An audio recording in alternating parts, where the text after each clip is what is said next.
कल बाहर कोरोना फैला हुआ, तुम भी फिर भी बाहर घूम रहे। अब तो रुक जाओ, दीदी का बर्थडे था।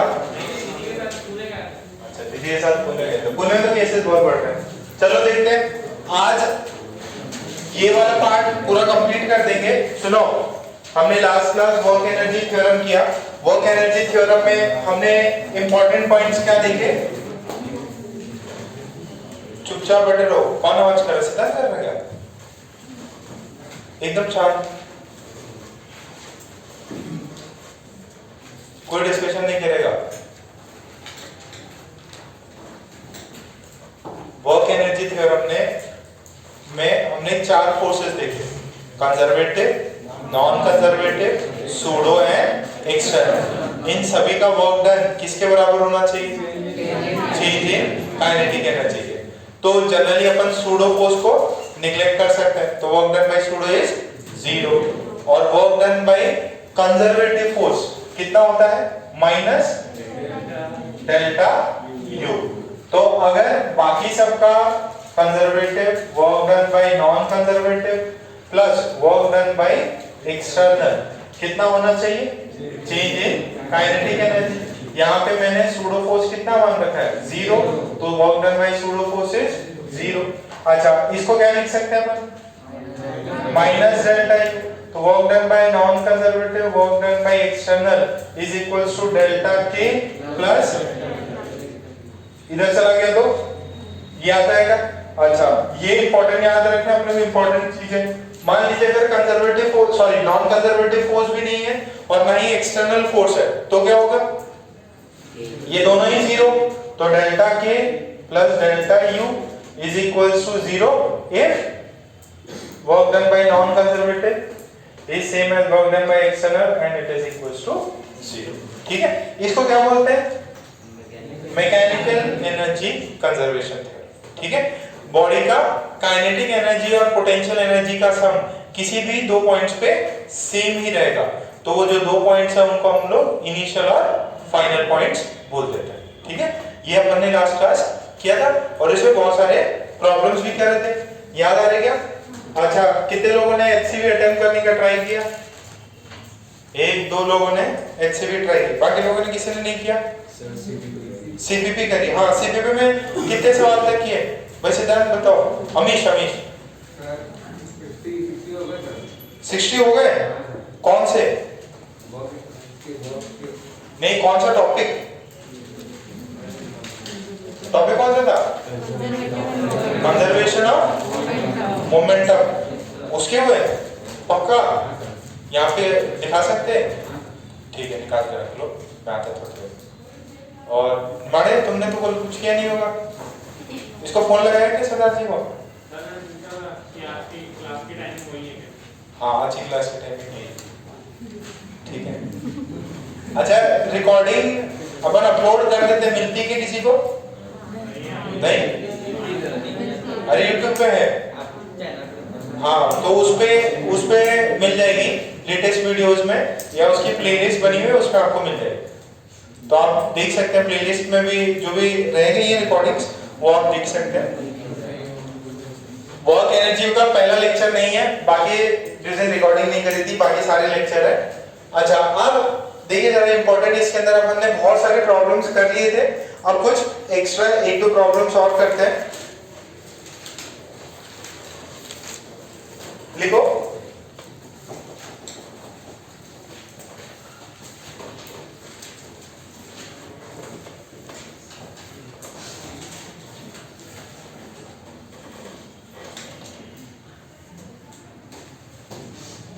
so a block of mass m, a block of mass m is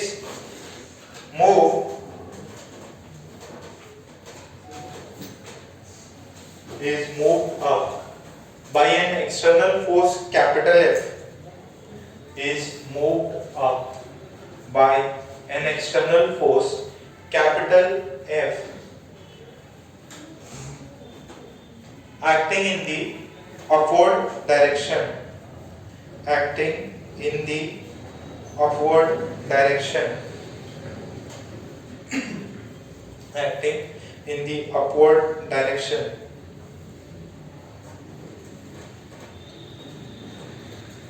slowly upward move किया गया उसको slowly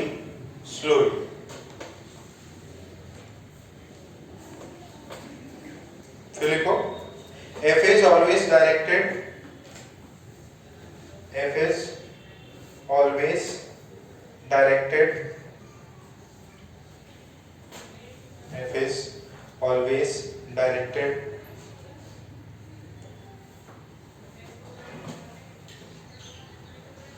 tangent to the path. F is always directed tangent to the path. Then find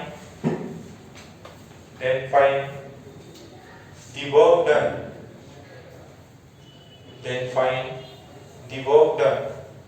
By the external force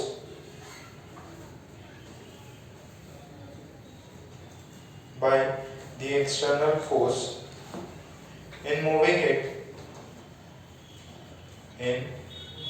it from bottom to top.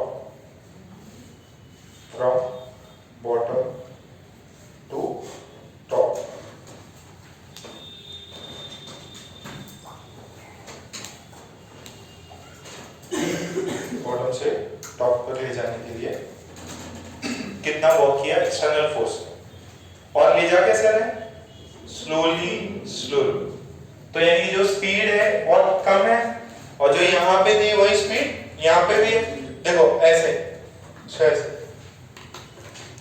धीरे नहीं होता क्या तो change in kinetic energy कितना है 0 एकदम धीरे लेके ना बहुत स्लो तो स्पीड नेग्लिजिबल है और स्पीड का चेंज भी एकदम नेग्लिजिबल है तो आपको काइनेटिक एनर्जी पता ही है बताओ कितने फोर्स लग रहे हैं ये देखो पहले तो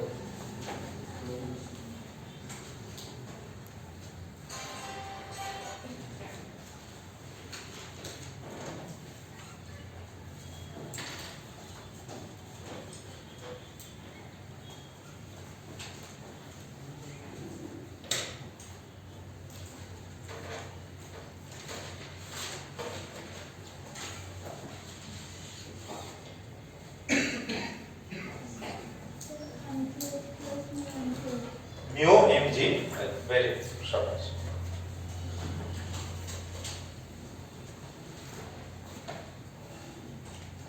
देखिए work done by conservative, work done by non conservative, work done by external, ये किसके बराबर होता है बेटा डेल्टा के।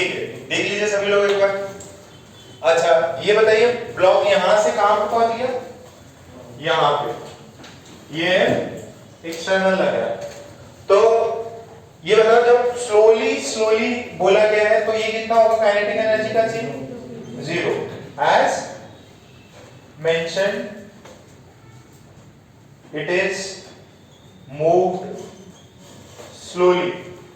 अगर बहुत मतलब धीरे मूव करेंगे तो काइनेटिक एनर्जी में कोई भी चेंज नहीं है। अच्छा what is the work done by conservative force? Conservative force कौन सा है? अरे इसमें फोर्स कौन सा लगा और इसमें क्या ये म्यू फ्रिक्शन है तो एक तो इधर लगेगा mg sin थीटा फ्रिक्शन पे लगेगा क्या ठीक है और नीचे ऊपर नॉर्मल लगेगा तो यहाँ पे नॉर्मल हमेशा इधर लगा और आप उसको परपेंडिकुलर मूव कर रहे हैं तो नॉर्मल कुछ वर्क करेगा क्या नहीं, सिर्फ और सिर्फ कौन करेगा ग्रेविटी और फ्रिक्शन। देखिए फ्रिक्शन पीछे लग रहा और आप उसको मूव किधर करा रहे ऊपर की तरफ तो फ्रिक्शन ने काम किया। यस फ्रिक्शन ने काम किया तो यहाँ पे ये जो इक्वेशन है कंजर्वेटिव फोर्स कौन सा है? कंजर्वेटिव फोर्स यहाँ पे आ जाएगा work done by gravity plus work done by friction plus work done by external. ये कितना होना चाहिए 0। तो बताओ ग्रेविटी ने कितना वर्क किया पहले यहाँ पे था, अब ब्लॉक यहाँ पे पहुंच गया, कितना ऊपर गया ब्लॉक, h हाइट ऊपर गया, ग्राउंड पे था फिर h हाइट पे ऊपर गया, तो वर्क डन बाय ग्रेविटी कितना होगा, माइनस mgh। अच्छा वर्क डन बाय फ्रिक्शन कितना होगा, देखो फ्रिक्शन किधर लग रहा, नीचे की तरफ, ब्लॉक जा किधर रहा, ऊपर। मान लीजिए ये डिस्टेंस है d, ये डिस्टेंस है d, तो work done by friction is minus md कर दूं क्या। अच्छा फ्रिक्शन की वैल्यू कितनी होती है, माइनस म्यू n, और ये d और n की वैल्यू कितनी हो जाएगी, mg cos theta into d। अब ये देखो जरा d cos थीटा कितना होगा, d cos थीटा, ये ट्रायंगल है, हाइपोटेनस इसका d है, तो d cos थीटा कितना होगा, ट्रायंगल है, थीटा है, ये d है, ये l है, ये h है, cos थीटा कितना हुआ यहाँ से, l by d, तो l की वैल्यू कितनी हुई, d cos थीटा, तो d cos थीटा कितना हो जाएगा, l, ठीक है। तो वर्क डन बाय ग्रेविटी आ गया, वर्क डन। तो अब ये देखो जरा, minus mgh minus mu mgl plus work done by external is 0, तो वर्क डन बाय एक्सटर्नल कितना आ जाएगा, mgh प्लस mg। अरे एकदम सिंपल सी बात है यार, उस ब्लॉक को ग्राउंड से आपने ऊपर h हाइट पे पहुंचा दिया, ग्रेविटी के अगेंस्ट काम किया, फ्रिक्शन के अगेंस्ट काम किया, तो किसने काम किया, एक्सटर्नल फोर्स ने। क्या बॉडी की काइनेटिक एनर्जी में चेंज आया, नहीं, बॉडी की काइनेटिक एनर्जी में कोई चेंज नहीं आया। ये किस लेटर से समझेंगे अपन, किस वर्ड से, अगर उसमें क्या मेंशन हो, स्लोली, स्लोली मेंशन हो, तो अपन बोलेंगे कि यार उसमें काइनेटिक एनर्जी का कोई भी चेंज नहीं आया, सीधे ये, ठीक है। तो बहुत सिंपल सा सवाल है, इसको छाप लो और फिर एक नोट करके पॉइंट लिख लेंगे।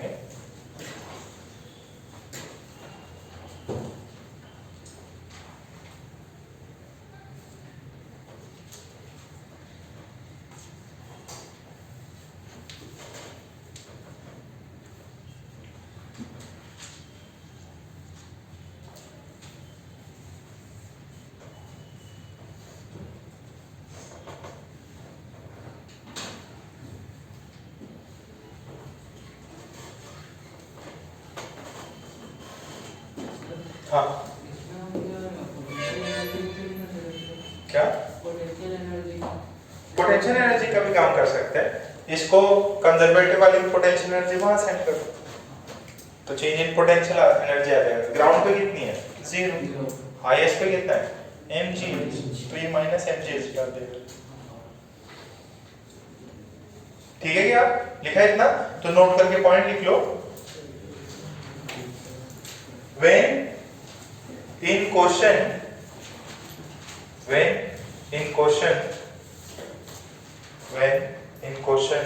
it is given that the body is moved, when in question it is given that the body is moved slowly, when in question it is given that the body moves slowly, it means there is no change in its kinetic energy. It means there is no change in its kinetic energy. That is delta K is equals to 0.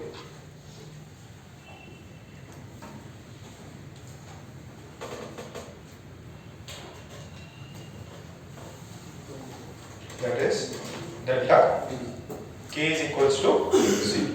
ठीक है, simple है, okay. अब इसमें है ना, कई बार आपको ऐसा भी दिया जा सकता है, सेम यही आंसर,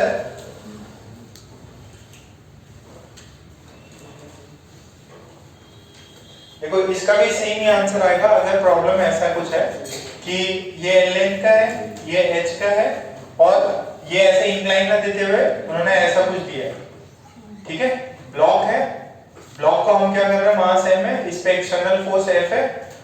तो लिख लीजिए एक और क्वेश्चन लिख लीजिए।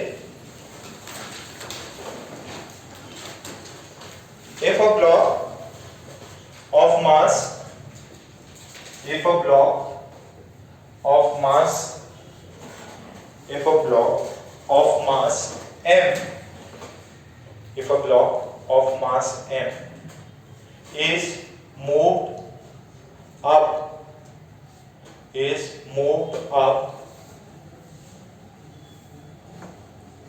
or is moved up the plane, up the hill, sorry, up the hill, is moved up the hill as shown in the figure,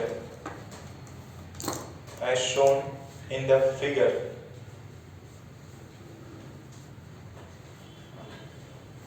Slowly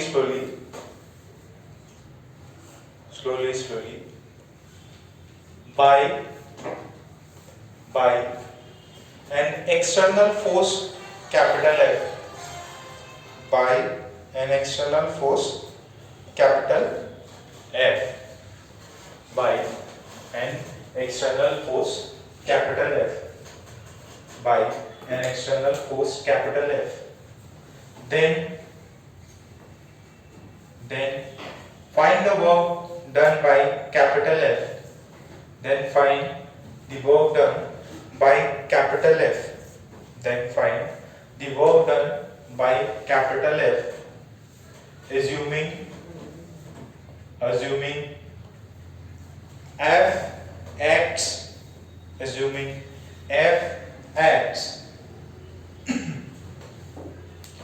tangent to the path, F acts tangent to the path.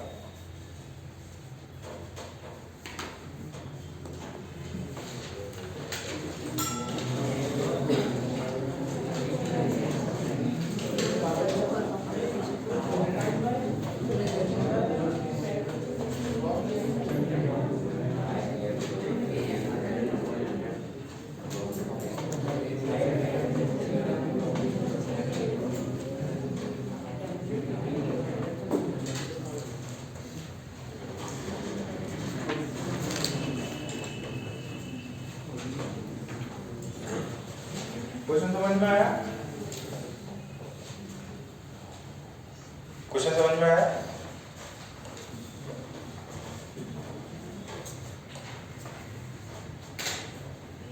ये capital F लग रहा है और path जो है थोड़ा सा different हो गया, बट लेंथ हाइट सेम है। Work done by external force कितना आएगा ये पूछा है।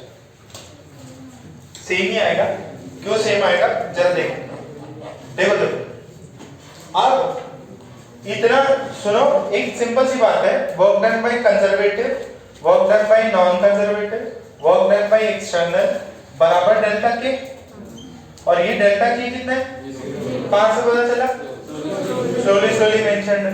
तो यहाँ पे एक्सटर्नल ने कितना काम किया, एक्सटर्नल ने किया minus WC minus WNC. What is this? Conservative. तो minus work done by gravity और फिर किसने वर्क डन बाय फ्रिक्शन।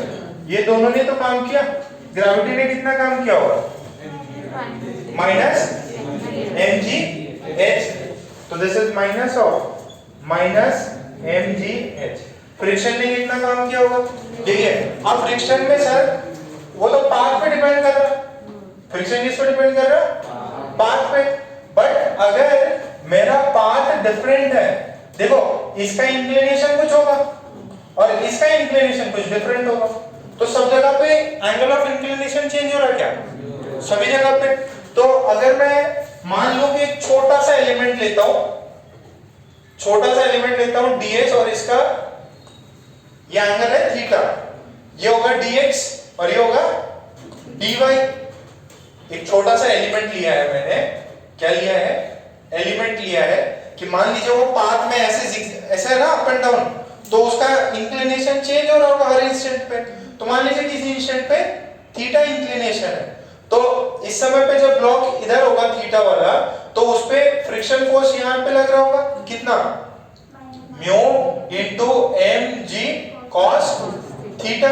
तो फ्रिक्शन की वैल्यू उस इंस्टेंट पे कितनी होगी, mu m g cos theta. क्या थीटा चेंज हो रहा है, तो क्या फ्रिक्शन की वैल्यू चेंज हो रही है, ठीक है ना। तो इसका वर्क डन, छोटा सा इसका वर्क डन जो आ जाएगा एफ, और ये पाथ लेंथ कितना है ds। तो अब ये देखो जरा कितना होगा, mu m g cos theta into ds। जरा एग्जांपल से देखो, ds कॉस थीटा कितना आ जाएगा, कितना आ जाएगा, dx आ जाएगा, कितना आएगा। तो बात समझो, अगर मान लीजिए किसी इंस्टेंट पे ऐसा इंक्लिनेशन हो गया, दिस इज थीटा 2 और ये जो लेंथ है ये ds है, ठीक है।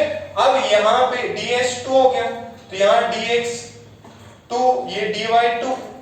बट अभी भी इस पाथ का जब मैं ये निकाल रहा हूं तो ये cos थीटा और लेंथ बराबर कितनी आ रही है, हॉरिजॉन्टल लेंथ के बराबर। अच्छा अब मुझे क्या करना है, इसका क्या करना है, इंटीग्रेट करना है। देखो थीटा मेरा चेंज होते जा रहा है, तो मैंने थीटा को ही खत्म कर दिया। मैंने क्या खत्म किया, थीटा को ही खत्म कर दिया कि थीटा वेरिएबल है और ds वेरिएबल है, क्योंकि इसका ये जो है ना उबड़ खाबड़ है, तो इसकी वजह से जो इंक्लिनेशन होगा वो डिफरेंट होगा, ठीक है। सो cos थीटा ds दोनों खत्म, आ क्या रहा है dx, और इसको इंटीग्रेट मार दो। इसका तो मेरे को पता ही है dx से कितना होगा, सारे छोटे छोटे dx को ऐड कर दो, तो हॉरिजॉन्टल लेंथ कितना रहेगा l, हॉरिजॉन्टल लेंथ कितना है l। तो यहाँ पे म्यू एम जी ये हो गया integration dx, this is mu m g. तो वर्क डन बाय कौन सा, फ्रिक्शन। फ्रिक्शन का वर्क डन कितना आ रहा है, म्यू माइनस, सॉरी माइनस आएगा, माइनस आएगा, माइनस, ठीक है। कितना आएगा, minus mu m g. Minus क्यों आएगा, फ्रिक्शन नीचे लग रहा है और जाने दे रहा है, तो इसका आंसर कितना है, this is also minus mu m g. दोनों केसेस में आंसर सेम। इंपॉर्टेंट पॉइंट है कि अगर आपका रास्ता भी ऐसा उबड़ खाबड़ हुआ तो भी आपका आंसर सेम ही आएगा।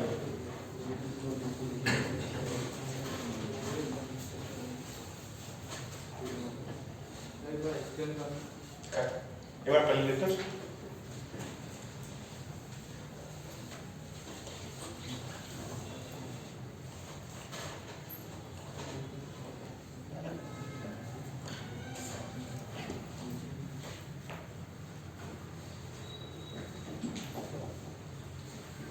हमेश डाउट आ रहा है बेटा,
लिख लो वापस बताता।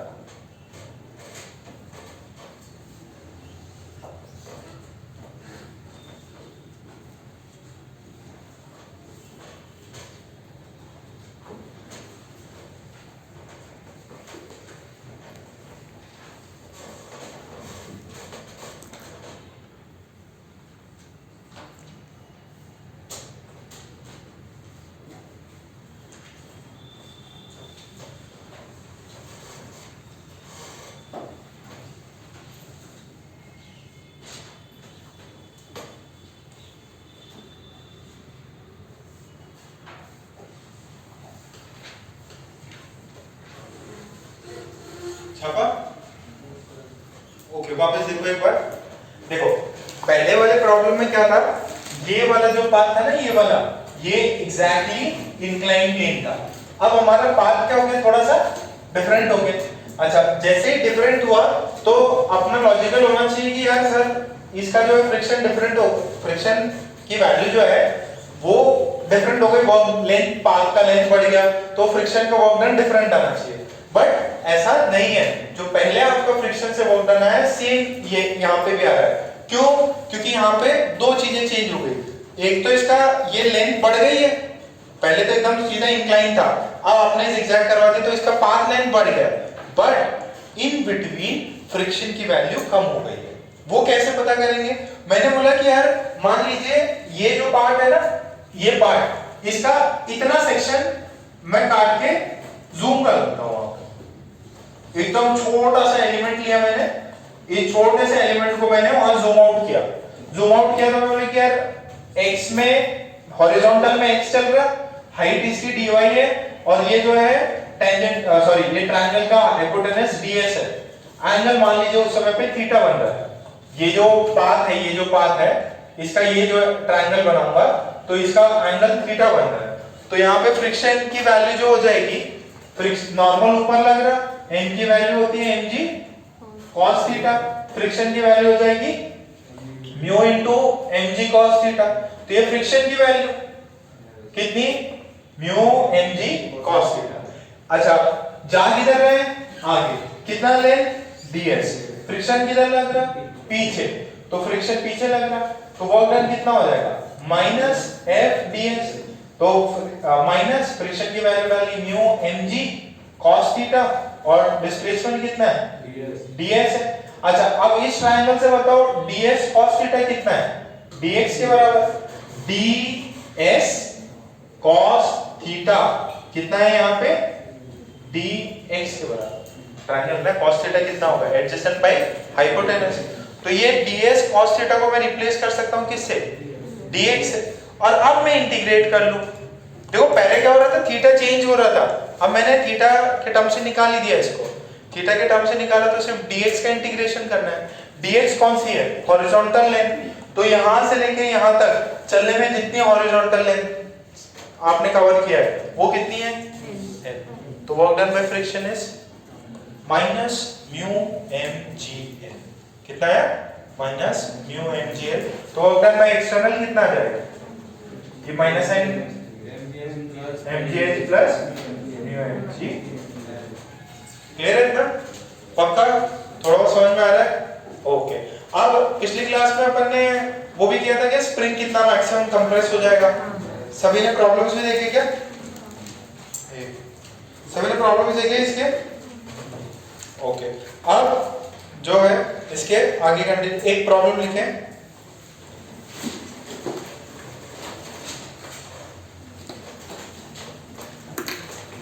सिंपल सा प्रॉब्लम है।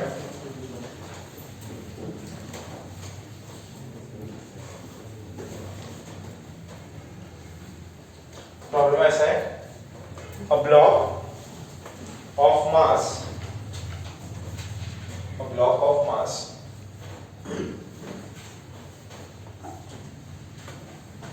block of mass 5 kg is moving with a speed of,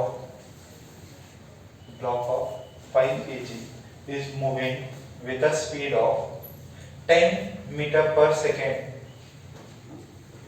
is moving with a speed of 10 meter per second on a smooth horizontal surface,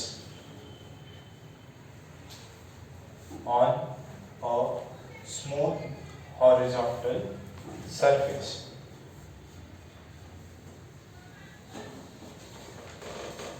ठीक है, अब देखो यहां पे ये वाले पार्ट तक म्यू की वैल्यू है 0 और यहां पे म्यू की वैल्यू है नॉन जीरो।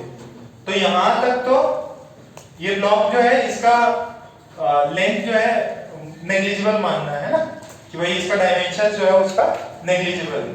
अब ये यहां आगे कितनी स्पीड है इसकी 10 मीटर पर सेकंड, ठीक है।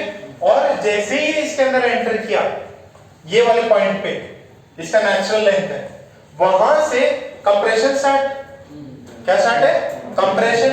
बट यहाँ पे कहानी में और ट्विस्ट डाल दिया अपन ने, यहां तक फ्रिक्शन नहीं था, जैसे ये यहाँ पे एंटर किया यहाँ पे फ्रिक्शन की वैल्यू है 0.2, कितनी है 0.2। मास कितना दिया था 5, ठीक है। अब आपको बताना है find the maximum elongation, maximum compression, find the maximum compression, find the maximum compression.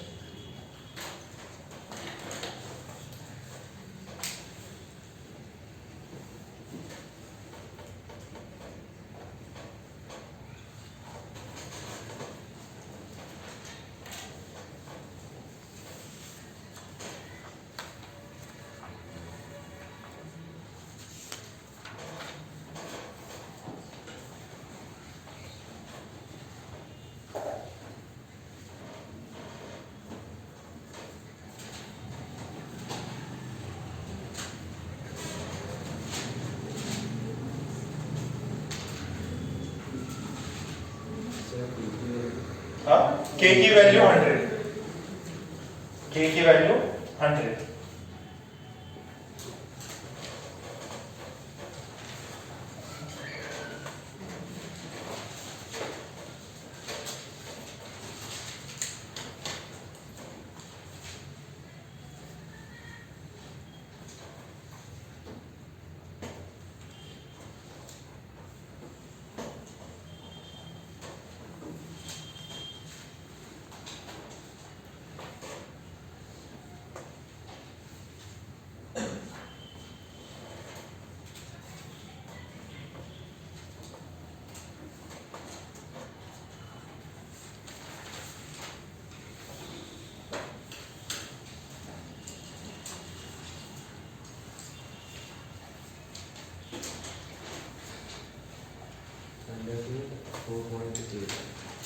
चल कितना है 4.8।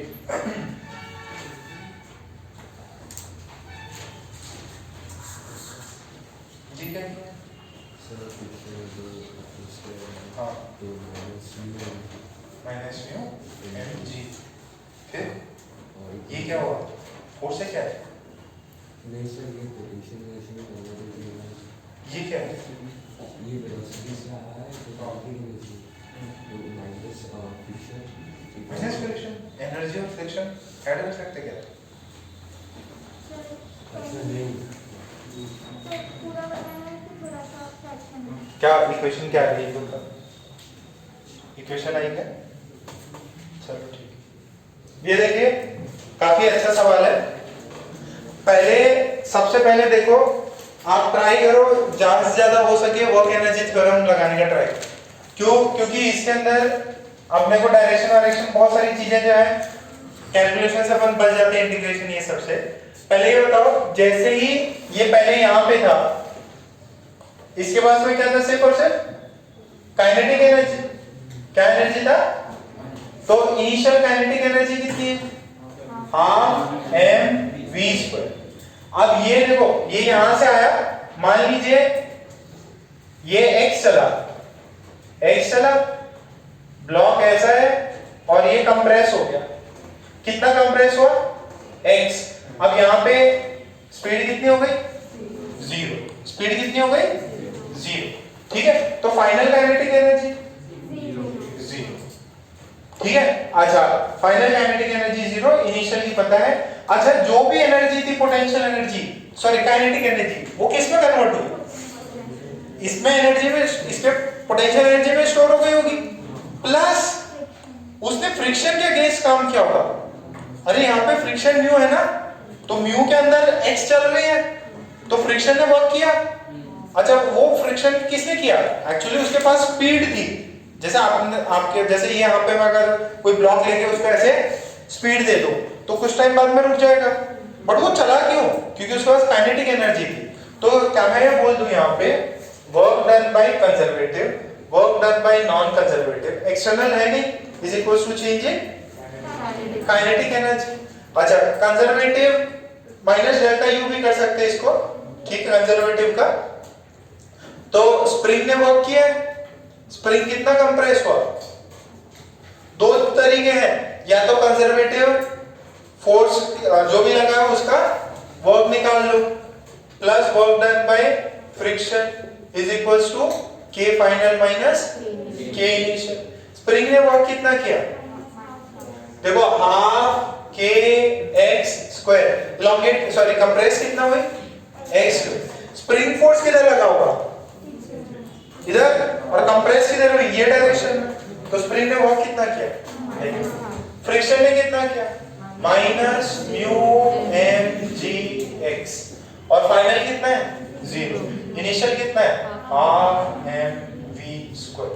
ठीक है सो अब जल्दी देख लो माइनस माइनस सबसे कट जाएगा, ये half 100 x square minus cut गया सबसे, म्यू की वैल्यू 0.2, मास कितना है 5 into 10 x, this is plus half, mass कितना है 5, वेलोसिटी कितनी है 10 का स्क्वायर दैट इज 100, तो ये कितना हुआ 50 x स्क्वायर, ये कितना है तो 10x, ये कितना है माइनस 50 क्या 250 माइनस 2, ठीक है 0 0 कट गया, 5x स्क्वायर 5 ये इक्वेशन है 5x square plus x minus कितना है ये 25 इज इक्वल्स टू 0। तो जो भी रूट्स आ रहे हो ठीक है, दो रूट्स है ना, तो उसमें इक्वेशन लगा लो कितने आएंगे, पॉजिटिव रूट हाँ लेना है, नेगेटिव रूट नहीं लेना। दो आंसर आए उसमें एक रिजेक्ट करना एक एक्सेप्ट कर देना, निकालो जरा। समझ में आया क्या, काफी अच्छा सवाल है ये।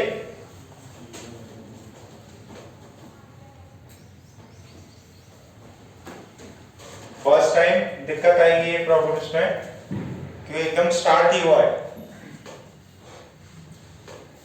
मैकेनिक्स टफ होती है, हीट एंड थर्मोडायनेमिक्स ये सब पेपर काफी मतलब सेक्शंस काफी इजी है, इस वीक में कंप्लीट कर लेंगे ये चैप्टर कंप्लीट। फिर एक सेंटर ऑफ मास का चैप्टर है वो पढ़ा के मैं मैकेनिक्स को थोड़ा सा स्टॉप लगा देंगे, बाद में हीट एंड थर्मोडायनेमिक्स करेंगे। थोड़ा सा वो टफ, ये वाला भी थोड़ा टफ चैप्टर है और इसके बाद वाला जो है वो तो बहुत ही ज्यादा टफ चैप्टर है। और रोटेशन तो और खतरनाक, रोटेशन को इसके से अपन बाद में करते हैं, तब तक बच्चों को लगे हाँ भाई हीट एंड थर्मोडायनेमिक्स तो कर ही सकते हैं। और फिर वेव्स है, बाकी पार्ट इजी है, ये chapter thermodynamics sorry centre of मास और रोटेशन, उसके बाद में एक इलेक्ट्रोस्टैटिक्स आता है वो थोड़ा मुश्किल लगता है लोगों को। हो गया क्या, इसके रूट्स निकाल लेना, आपको सिर्फ मेरे को क्वाड्रेटिक इक्वेशन बताना है।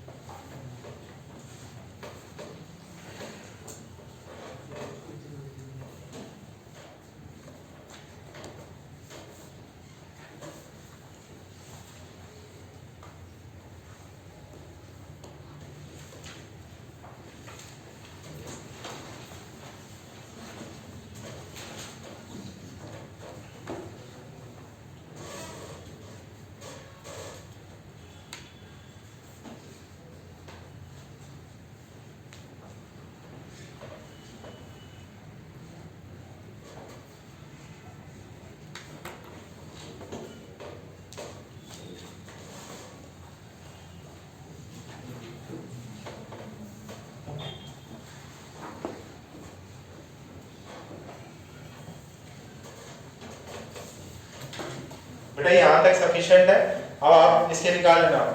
इसका क्या होता है x is equal to minus b plus minus under root b square minus 4ac by गंदा सा आंसर आएगा, छोड़ दो उसको है ना, मैं एक बार बस लिख दूं एक होगा माइनस बी कितना है plus minus under root b square minus 4ac 4a की वैल्यू 5c की वैल्यू माइनस 25 बाई 2a, तो ये हो जाएगा एक्सेस प्लस ले लो इसके साथ, ये कितना होगा 1 प्लस कितना है 500 क्या 500 बाई, तो ऐसा आ रहा है -1, तो अप्रॉक्स ले लो 501, बस यहाँ तक छोड़ दो, यहाँ तक रखे छोड़ दो।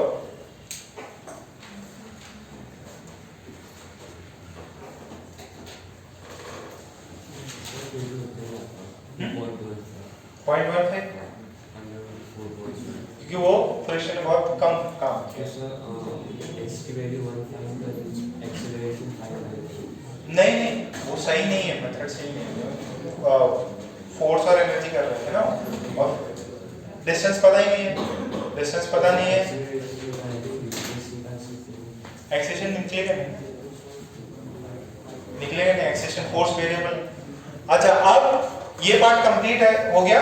अब इसके एप्लीकेशंस कुछ और है, एक तो वर्टिकल सर्कल है, दो पार्ट और बचे अपने, वर्टिकल सर्कल और एक है रॉड या चेन प्रॉब्लम्स। ठीक है, तो हेडिंग डाल लो चेन प्रॉब्लम्स, हेडिंग डाल लो चेन प्रॉब्लम्स।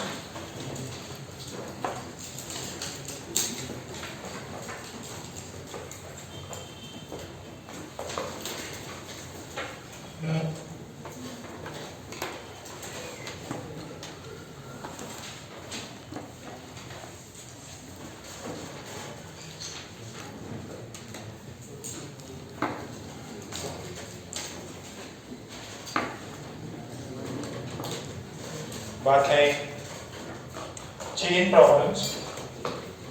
चेन अपन ने फ्रिक्शन में कुछ चेन प्रॉब्लम्स डिस्कस किए थे क्या?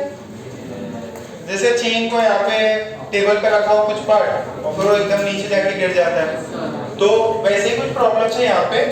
चेन प्रॉब्लम देखो इधर, चेन जो नॉर्मल आपने देखा होगा कि ऐसे बनी रहती है ना, ऐसा, फिर साकली साकली बोलते हैं, गेम भी खेलते हैं साकली साकली, ठीक है। तो ये चेन है, अब इस चेन को हॉरिजॉन्टल है, मैंने इसको वर्टिकली ऐसे ही है यहाँ पे, इसको वर्टिकली अपन ने ऐसे रख दिया, ये ग्राउंड है और ये टोटल लेंथ इसका कैपिटल L है और टोटल मास है इसका कैपिटल M, ठीक है। ये ग्राउंड सरफेस है, मान लीजिए जस्ट टच ही हो रहा। अब आपको ग्राउंड पे रखी हुई थी, आपने इस चेन को ऐसे कर दिया, जैसे ये अपना कपड़ा है यहाँ पे, ठीक है, ये कपड़ा ऐसे पूरा जमीन पे रखा हुआ है, अब हमने इसको खींचे ऐसे वर्टिकल कर दिया। अच्छा मेरे को अगर इस कपड़े को ऐसा चेन की तरह करना पड़ा तो मुझे कुछ वर्क करना पड़ा क्या?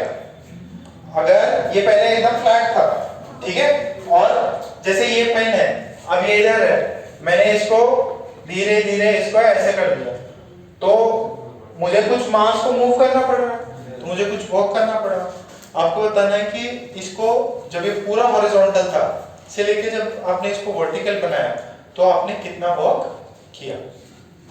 जैसे ग्राउंड पे बॉल है, मास m है, आपने उसको यहाँ पे लेके गए, कितना वर्क किया आपने? आपने कितना वर्क किया? mgh। अब ये ग्राउंड पे था, आपने इसको ऐसे वर्टिकल कर दिया, तो आपने कितना वर्क किया वो अपन निकाल लेंगे। कैसे? अच्छा आपने वर्क किया किसके अगेंस्ट किया? ग्रेविटी। तो ग्रेविटी के वर्क डन के लिए सिर्फ चेंज इन पोटेंशियल एनर्जी लिख लो। अब इसका भी अपने को क्या करना है, सिर्फ चेंज इन पोटेंशियल एनर्जी लिखेंगे तो आपको वर्क डन आ जाएगा। तो इस ये वाली प्रॉब्लम्स को ऐसे सॉल्व करना है। तो सबसे पहले देखो, find work done in making the chain horizontal, sorry in making the chain vertical from initial horizontal position. एकदम सिंपल तरीका। कैसे? फर्स्ट ये बताओ, एल लेंथ में मास कितना है? Capital M. तो यूनिट लेंथ में मास कितना होगा? M by. तो dx लेंथ में मास कितना होगा? m by L into dx। ये वैल्यू किसकी है? dm की। तो अब सिंपल सी बात है, जब एक ब्लॉक यहां पे मास m यहां पे था तो उसकी एनर्जी आपने कितनी बोली? 0। अगर इसको ग्रेविटेशनल पोटेंशियल एनर्जी यहां पे डिफाइन करते हैं 0। और h हाइट होने पे कितना बोला? mg h, ये h हाइट है। अब मैं क्या बोल रहा हूं आपको कि आप क्या करें, dm मास लेना है मेरे को, y डिस्टेंस ऊपर जाके। क्या किया मैंने? y डिस्टेंस ऊपर गया, dy एलिमेंट लिया, छोटा सा टुकड़ा लिया, कितनी लेंथ? dy। मास कितना उसका? dm हो जाए। अच्छा, कितने हाइट ऊपर है? y height. कितने हाइट ऊपर? तो इसका छोटा सा पोटेंशियल एनर्जी कितना हो जाए? छोटे से मास का y हाइट ऊपर है, पोटेंशियल एनर्जी कितना हो जाएगा? dm। मास m g, हाइट कितना है? कितना समझ में आया? ये पॉइंट समझ में आ रहा है क्या? m g h, ये छोटा सा टुकड़ा, मास कितना उसका? dm। कितना हाइट ऊपर है? y height. तो dm की वैल्यू कितनी हो जाएगी? कैपिटल M बाई L, और लेंथ कितना है? dy, ये g और ये y। तो यहां से कितना होगा? m by L into g, y dy, this is du। अब क्या करें? इंटीग्रेट कर देंगे। किसको इंटीग्रेट करना है? y को। किसके रिस्पेक्ट में? dy। कहां से कहां? 0 से L तक। तो पूरा पोटेंशियल एनर्जी है capital M L G, y का इंटीग्रेशन y स्क्वायर बाय 2। कहां से कहां? 0 से L तक। तो ये कितना है? mgl, this is L square by 2। L को मार दें, पोटेंशियल एनर्जी कितना? mgl बाय 2। तो बार बार एक पोटेंशियल एनर्जी का इंटीग्रेशन करने की जरूरत नहीं है, शॉर्टकट अपन बताएंगे आपको। हाँ बिल्कुल होता है। हो गया? नींद आ रही है? Body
mgl/2 amount of work has to be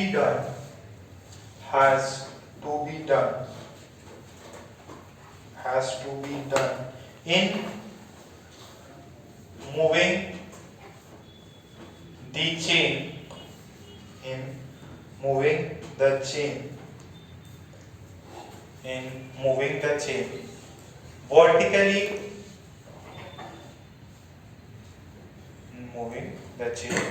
vertically upward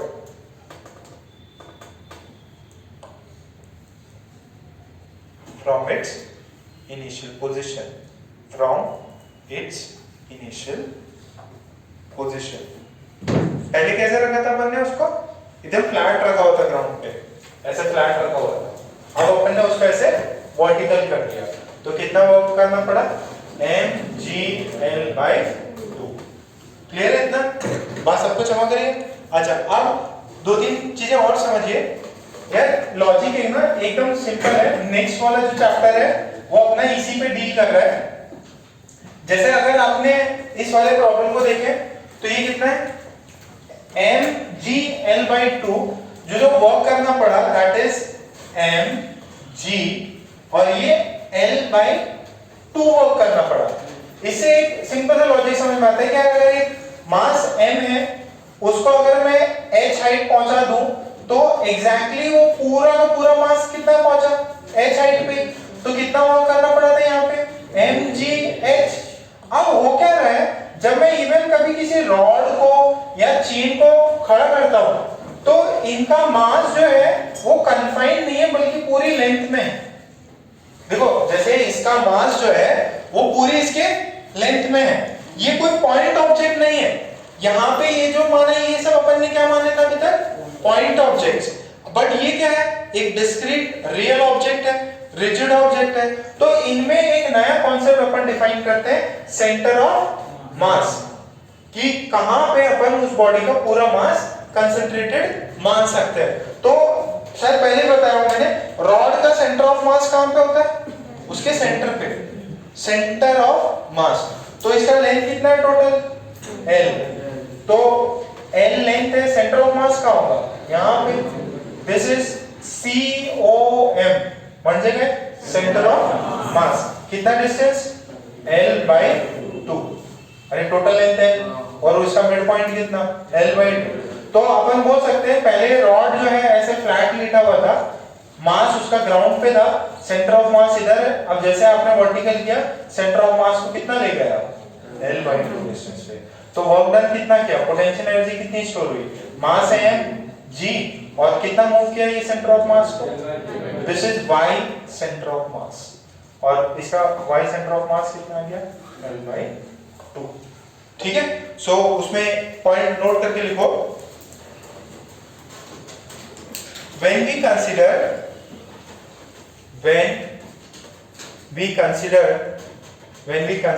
point objects,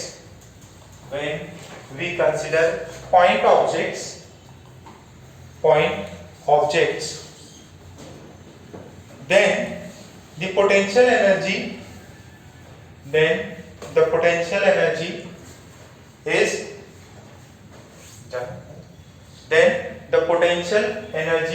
is directly given by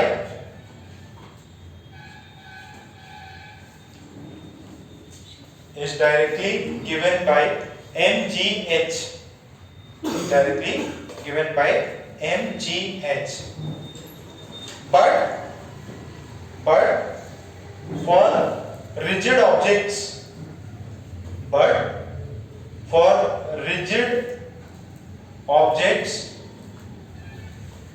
we can use the concept of center of mass. But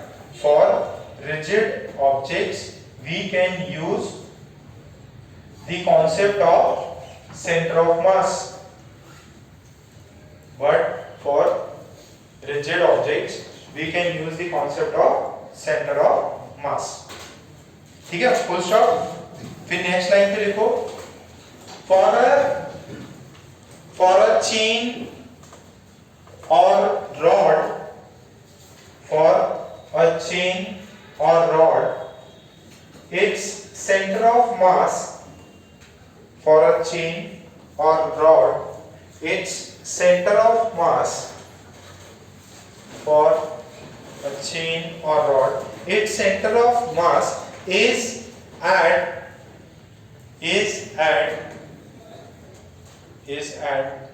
half of its length, is at half of its length, ठीक है, is at half of its length। अब ये वाला उतार लो, ये rod है या chain है, इसका सेंटर ऑफ मास कितने डिस्टेंस पे है, L/2, तो इसका पोटेंशियल एनर्जी अपन कितना दे देंगे, mg/y सेंटर ऑफ मास, इसका y coordinate of centre of मास कितना है, L/2।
ठीक है, इतना लिखा, कुछ और सॉल्व करते हैं प्रॉब्लम। सेंटर ऑफ मास उसके मिड पॉइंट पे होता है ना, कितना होता है, मिड पॉइंट पे। अगर लेंथ L है तो मिड पॉइंट कितने पे होगा, L/2 पे। तो आपको पोटेंशियल एनर्जी निकालना है, सॉरी क्वेश्चन डालो, find the potential energy, find the potential energy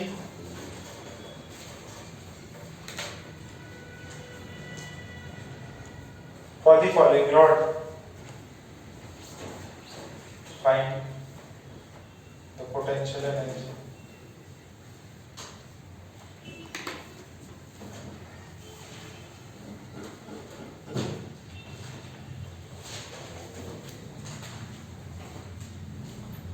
बगल में उसका मास दिया हुआ है और लेंथ दिया हुआ है। एक रॉड है, लेंथ है 3L, मास है 2M, चेन है, मास है उसका m/2, टोटल मास है m/2, लेंथ है उसका 5L।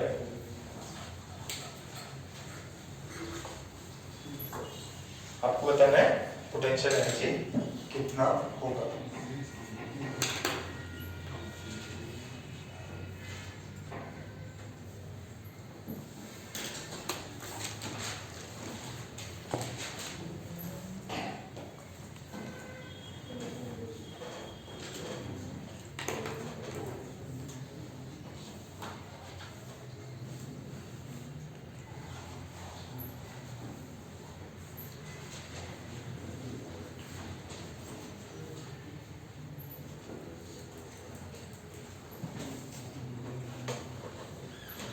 और पहले वाला कितना है विनीत,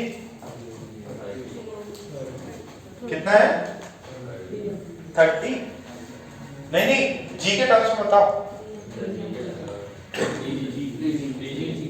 कितना है, 3G, 3mg आएगा ना, 3mg L, M capital M, अरे कितना हुआ है ये 3mg, नहीं 2 नहीं, 2m है, 2m, तो मास g और जो भी लेंथ है उसका by 2 कर लो, तो ये 3L/2, ठीक। अरे ये पोटेंशियल एनर्जी है, मास कितना है 2m, g लेंथ कितना है 3l बाय 2, तो आंसर 3m। ये कितना है बता जरा कितना, कितना 4mg। देखो मास कितना है m/2, g लेंथ कितना है 5l, और उसका क्या करना है, सेंटर ऑफ मास का l/2 पे होगा ना, जो भी लेंथ होगा उसके बाय 2 पे होगा, तो आंसर कितना आता है इसका 5mgl/4। कितना का आया ये, सही है, ओके। अब इसी में एक दूसरे सवाल करता है, देखो find the potential energy of a chain, find the potential energy of a chain of mass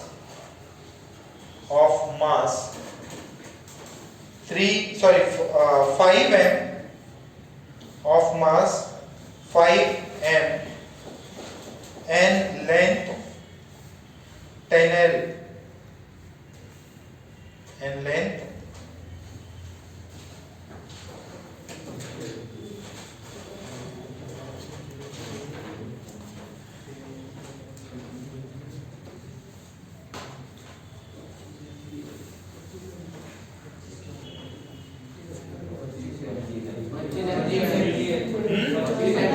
25 mg आया, इजी है, ओके। अब थोड़ा सा और डिफरेंट करते हैं। अपन ने क्या किया कि एक चेन है और चेन को हमने किसी हुक में से घर पे जैसे हैंगर रहता है पता है कपड़ा वपड़ा टांगने के लिए, तो मान लीजिए एक हुक है और उसमें हमने एक चेन को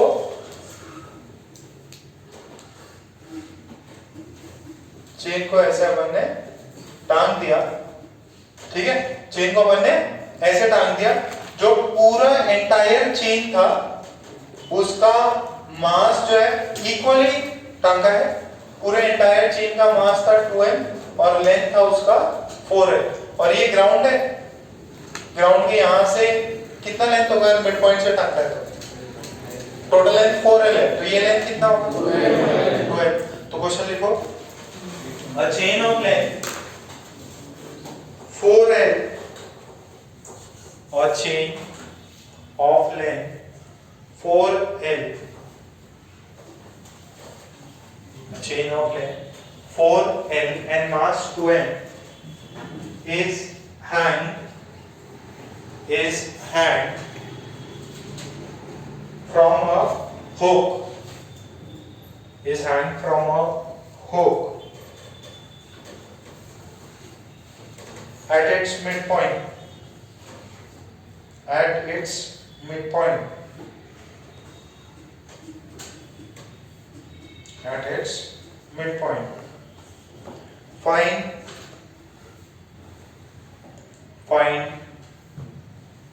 its potential energy. Find its potential energy if the potential energy at ground is 0. Find its potential energy if the potential energy at ground is 0. Assume किया है कि ग्राउंड पे पोटेंशियल एनर्जी कितनी हो 0।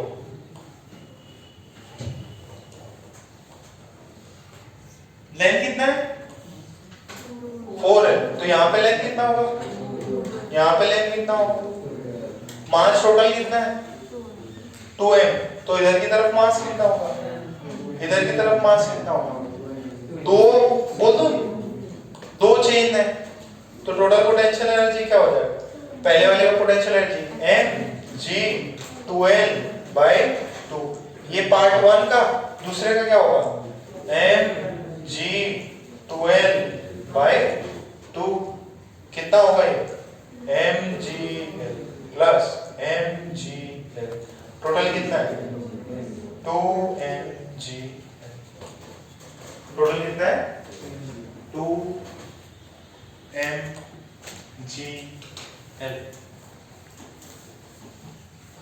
तो पाया, समझ में आ रहा है?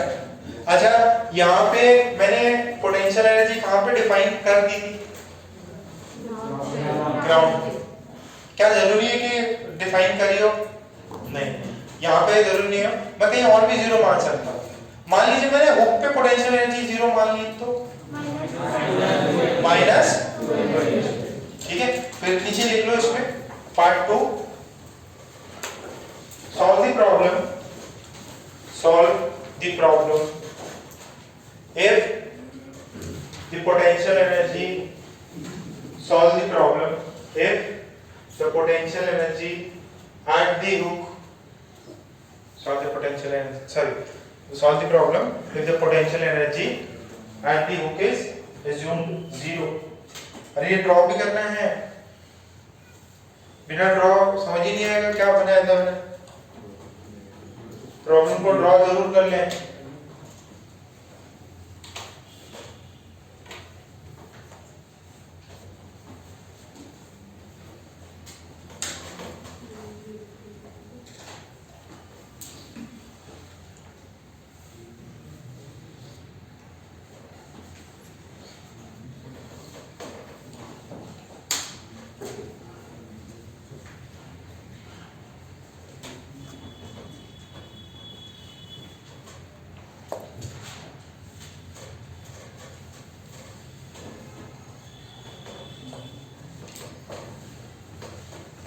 हुक पे कितना मान लिया? जीरो मान लिया।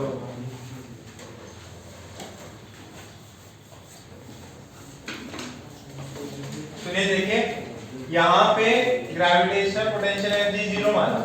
सुनो, यहाँ पे हमने जीरो माना तो इतना लॉजिक लगाओ, नीचे जाओगे तो पोटेंशियल एनर्जी बढ़ेगा घटेगा?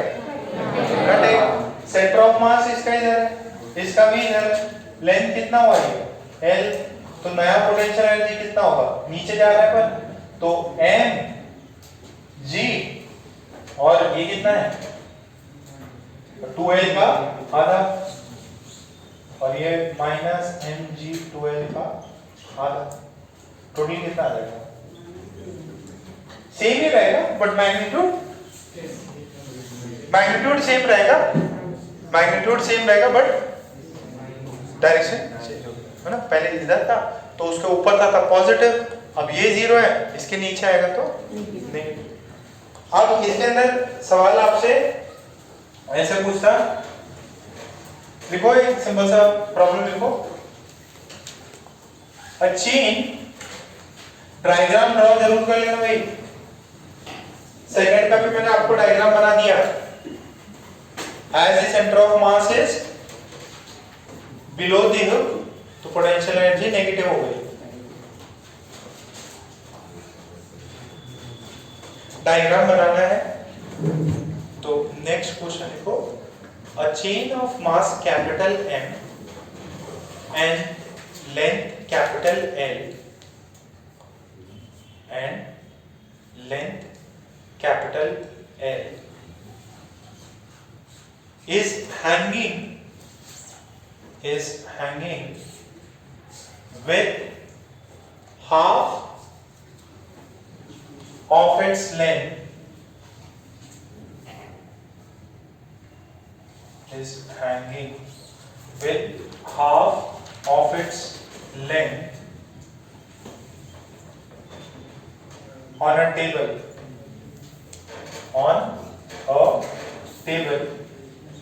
then find the potential energy,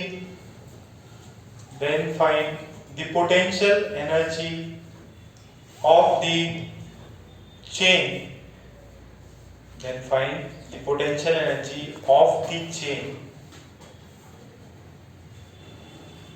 if on the surface of table potential energy is assumed zero, if on the surface of the table potential energy is assumed zero।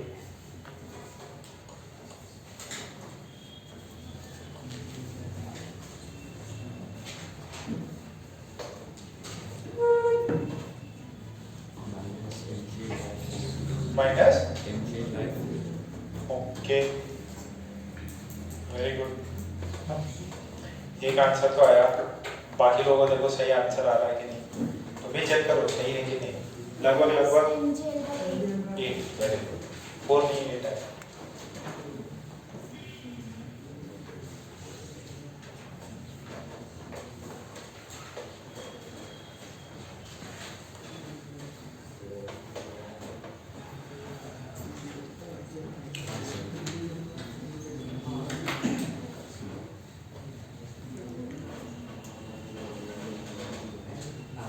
आ गया?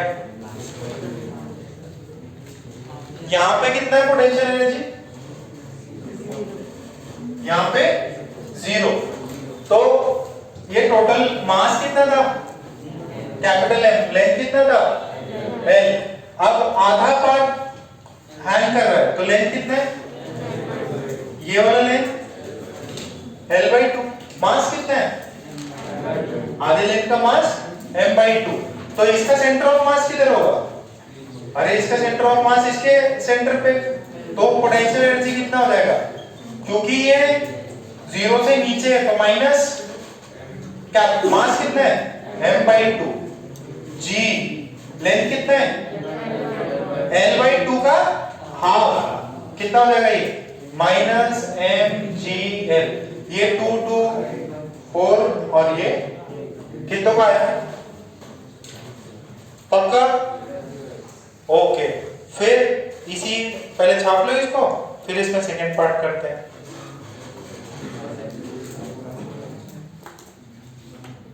अच्छा मान लीजिए आपने इस चेन को ऐसे छोड़ दिया तो आधा पार्ट ये है, अब क्या करेगा ये? नीचे जाएगा। नीचे जाएगा ना, तो आपने जैसे यहां से रिलीज किया, जैसे जैसे नीचे जाएगा, मान लो टेबल का लेंथ बहुत बड़ा है, एल लेंथ से काफी बड़ा है, तो इसकी स्पीड बढ़ेगी क्या? बढ़ती है। जितना ज्यादा पार्ट नीचे जाएगा स्पीड बढ़ती जाएगी।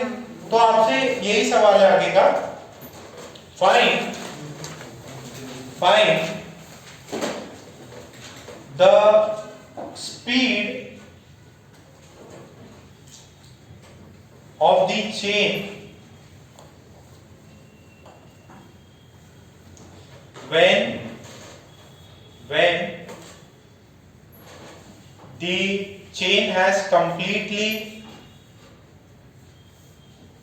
the chain has completely left the table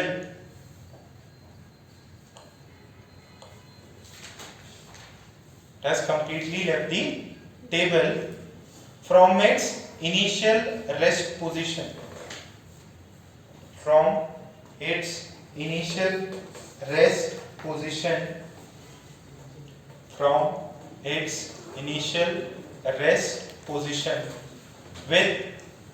With half of its part hanging.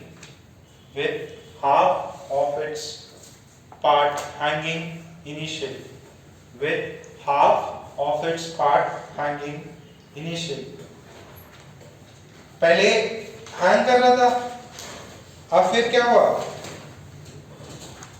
पहले हैंग कर रहा था, अब आपने पूरा उसको रिलीज कर दिया, तो अब क्या करेगा? वो टेबल से पूरा जस्ट निकलने वाला ही है, धीरे धीरे नीचे गिर रहा है। जब पूरा निकल गया टेबल से, तब आपको बताना है उस समय पे उसकी स्पीड कितनी है।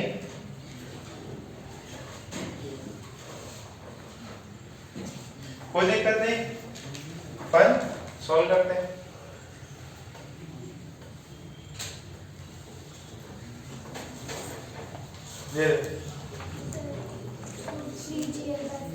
√3gl/4। यहां देखो बच्चों, पहले ये समझो, ये मास है, लेंथ है, पूरा निकल गया क्या? ठीक है, जस्ट निकलने वाला टेबल से पूरा निकल ही गया पूरा। तो इस समय इसकी स्पीड कितनी? v। अच्छा, जो इसकी स्पीड होगी वही ऊपर वाले पार्ट की स्पीड होगी कि नहीं होगी? अच्छा, यहाँ पे मैंने सब कुछ सरफेसेस क्या मान रखे? स्मूथ। ठीक है। अच्छा, अब पहले तो आपने पोटेंशियल एनर्जी निकाल ली, अब इस वाले केस में पोटेंशियल एनर्जी निकालो। यहाँ पे ग्रेविटेशनल पोटेंशियल एनर्जी 0 है, कितनी होगी इसकी? माइनस पूरा मास m, g पूरा लेंथ l बाय 2 कितना हुआ माइनस mg/l/2। ये फाइनल है क्या पोटेंशियल एनर्जी? इनिशियल कितनी थी? ठीक है, किसने वर्क किया? ग्रेविटी ने। और यानी ग्रेविटी मतलब सिर्फ और सिर्फ कंजर्वेटिव फोर्स। तो work done by conservative force is delta k। अब ये कितना है? This is minus delta u plus delta k। तो यहां से कौन सा कंजर्वेशन लगेगा? Linear sorry mechanical energy conservation लगेगा। तो k initial plus u initial is equals to k final plus u final. Initially speed कितनी है? 0। अब जरा फटाफट छापो, निकालो स्पीड निकालो।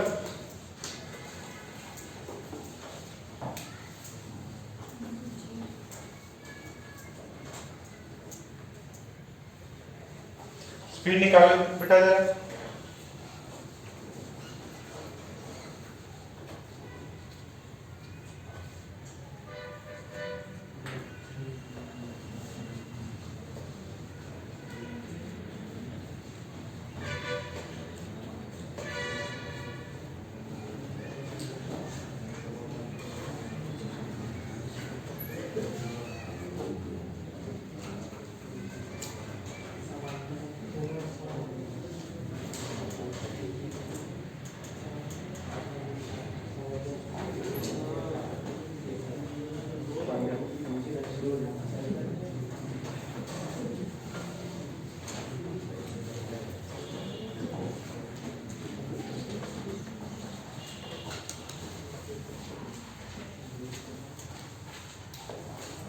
सिर्फ कंजर्वेटिव फोर्स हो।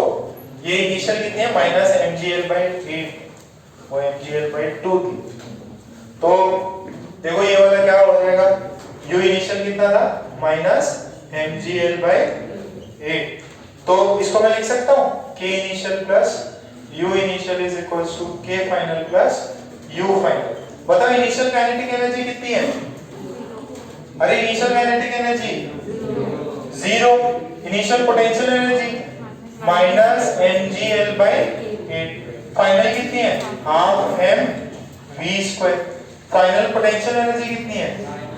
Minus mgl/2। इसको इधर ट्रांसफर कर दीजिए। mgl/2 minus mgl/8 is equals to half capital M v²। m ने m को मार दिया, यहां से कितना बनेगा? 3gl/4 की 8 4 पक्का? ओके। अब ये कितना है? दिस इज हाफ, नहीं वो करिए पूरा। Okay okay v²। हाँ अभी सही है, अभी सही है। ये अब v कितनी वैल्यू लिखना है? √g3/4। ये क्लियर है? क्या हुआ सर जी? टेंशन में आ गए? हंस क्यों रहे थे? इतना ज्यादा हंस रहे, दांत निकाल सब दिख रहा है। निमाड़ा कुछ सॉरी निमाड़े कुछ सॉरी निमाड़ा निकल गया। इसे गाना भी है, निमोड़ा निमोड़ा।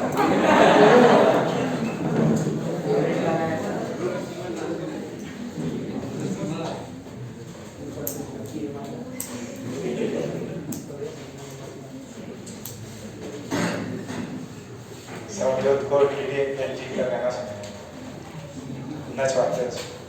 अपना अर्जुन बाकी था ना नाचने को, किधर है अर्जुन? अपना अनुज कितना बढ़िया नाचता, एक ही स्टेप हमें से दिखाता। ओके इतना छापा। एक प्रॉब्लम आप घर से करके लाएंगे। लिखो a chain of mass capital M and length capital L. A chain of mass capital M and length capital L have initially L by 4 length has initially L by 4 length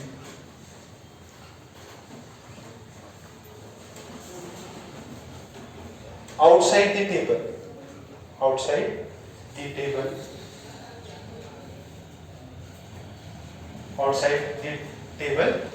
in hanging position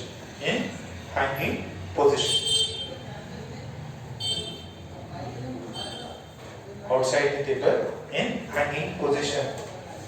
If the chain is now released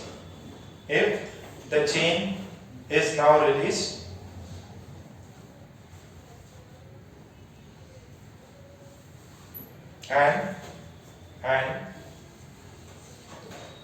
the entire chain falls from the table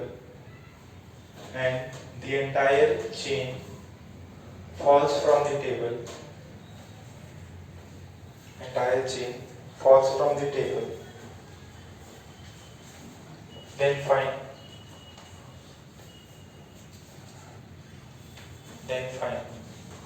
its velocity.